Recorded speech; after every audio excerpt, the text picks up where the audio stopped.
Today I'm talking about the aids. These are the signals we give our horse to help him or her understand what we're asking. It's a little bit like a language. It's no good, the horse understands Chinese and we're speaking French. So it's useful to have a common language for the horse. And that's why classical riding has existed for so many years, is because it's a common language. So you can get on any horse in any country. If it's been trained classically, it'll immediately understand the aids. When I'm looking at the aids, it's very important to really think about this physical and mental attitude. The physical attitude is, do you sit correctly? Do you have a correct balance? Put here seat and body, tone, relaxation, enough tone to carry yourself quietly, enough relaxation that you just sit on the horse with a very relaxed seat. And the mental side of it is if you're tense or anxious or frightened even, that is not going to help your horse. On the other hand, if you're so laid back that you don't really care and you just whatever, I can just sit like a sack of potatoes, that's not going to help the horse either. You won't even know what you want. So it's very important, these things, if you haven't got these things, to be honest, the rest is a waste of time. Physical and mental attitude, seat and body, tone, relaxation. So that's where we start. Then we come on to very simple basic aids. So the hands and the reins mean stop, the legs mean go. It's amazing how many people don't even get that right. They use the legs to say go, at the same time they're pulling on the reins. Or their reins are in loop and they're hanging onto the mane if their legs are really tight and they're wondering why the horse is bolting and they can't stop. So this is just very, very simple stuff. And it's something that you should actually teach them from the ground first. And then it's much easier then when you get on board, they already have a basic understanding. That's why we lunge our horses, that's why we do work in hand. In terms of a person learning to ride, you would do all of this lot on the lunge, ideally, so that you wouldn't even think about the hands and the legs until they'd established a good position that was balanced, quiet, in harmony with the horse, and had a good tone, good relaxation, so that they could hold that very quietly and not disturb the horse. Then and only then could you say, now we could have the reins and use the legs and start to actually ride actively. Most of us don't get the chance to do that, but if you do get a chance to have some good lunge lessons or work on a mechanical horse, you can just work on this little bit here. Very, very, very useful. So these are what I call basic responses, nothing fancy. So you're a young horse, you get on, you sit very nicely, have quiet hands, you say, let's go, put the leg on, maybe back it up with the whip if you have to. Your hands are very quiet, allow them to go. And then when you want to stop, you relax your legs, you don't use your legs at all, just relax them. A little bit of a pressure on the rein, and you go, oh, I know what that means. It's a bit like the ABC or the cat sat on the mat. Very, very simple stuff. So then we come on to these aids here. Again, everyone should know these. They're pretty universal.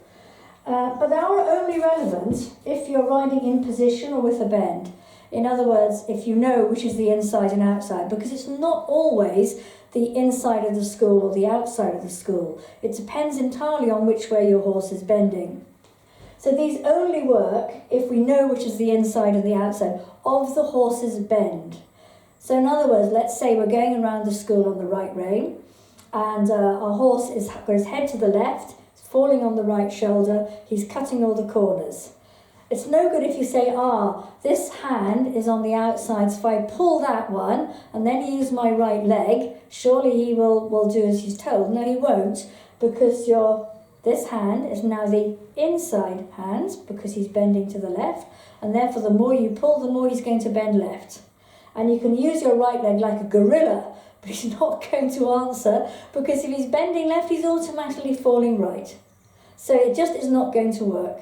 So you have to establish which is the inside, which is the outside. And if the horse is falling in and you want to change that, first of all, just change the bend a little bit to the inside. Then you'll have inside hand asking the horse to look in. Then your inside leg will become effective and you can ask him to move off the inside leg. So the inside hand ask the horse to look in. Very basic again. In the most basic way, if you pull right, he looks to the right. If you pull left, he looks to the left. Obviously, we want to make that a bit more subtle. So just a very gentle, either a little turn of your shoulder, a little tiny pressure on the rein should be enough. If it's not, sometimes we need to exaggerate that. The outside hand allows or limits the look in. So in other words, if we've asked it's the inside hand, but the outside hand is hanging on for grim death, he won't know what to do. So we have to allow him to bend. And if he then goes, oh, I love bending because there's something exciting in the field, then the outside rein will be just saying, not that much, that's all. The second job of the outside hand is the half halt. So in other words, if your horse is nice and soft to the bend, he's nicely on the aids, the inside hand simply confirms that he's still there, and the outside rein is the active half halting aid. Then we go back to the inside leg. The inside leg is basically for energy. So if you want your horse to go forward, the inside leg says, let's go. That's why we usually carry our stick on the inside to back up the inside leg if we need to. It's also a passive post around which the horse bends. In other words, it doesn't make him bend. It's a passive post around which he bends. The whole orchestra of the aids asks the horse to bend. But the inside leg can become active if you've asked him to look a little bit to the right, and he goes, I really don't like looking to the right, I'm going to try and fall into the right or turn right inadvertently. Then your inside leg can become active and it becomes a leg yield to push him back to where you want to go. So I haven't actually put that here, but it is an important thing. But I put this passive post, that's the most important, because so many people try and use it actively to bend the horse and at the same time pulling on the outside rein, and so the horse's head to the left and the so-called inside leg is not going to work. So passive post, active for energy, active also if you wanted to move sideways. However, if you're using your inside leg actively, the outside leg has to be there passively to channel the energy forwards. If you didn't have the outside leg there, the horse should leg yield go sideways.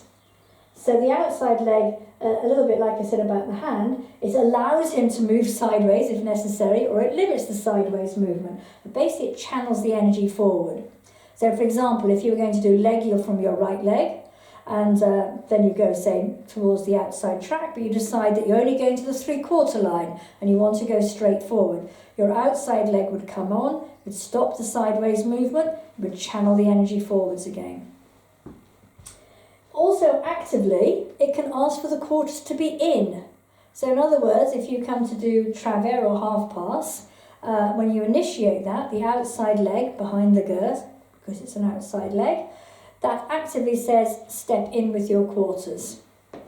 It's not, I'll read that, it's not for saying to the horse, don't fall out through your shoulder. The outside leg actively is not going to stop the shoulder. It does things to the back end, the body, the quarters. The rein will stop the shoulders. So outside hand allows or limits the look in. That's why it's your outside rein if your horse starts to fall out. It's the outside rein that will limit that bend and limit his ability to fall out through the shoulder.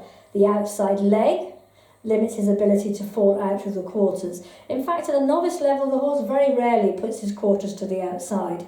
I think sometimes in a leg yield, maybe you get a bit too much quarter, but usually the horse is falling through the shoulder.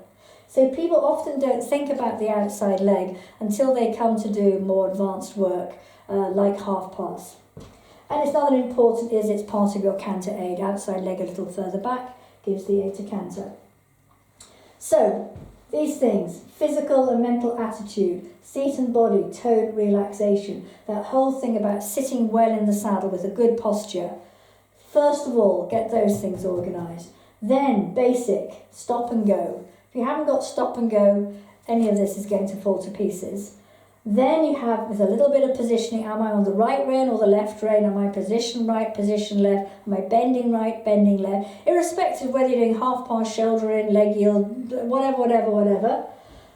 Inside hand, inside leg, outside leg. They do not change position.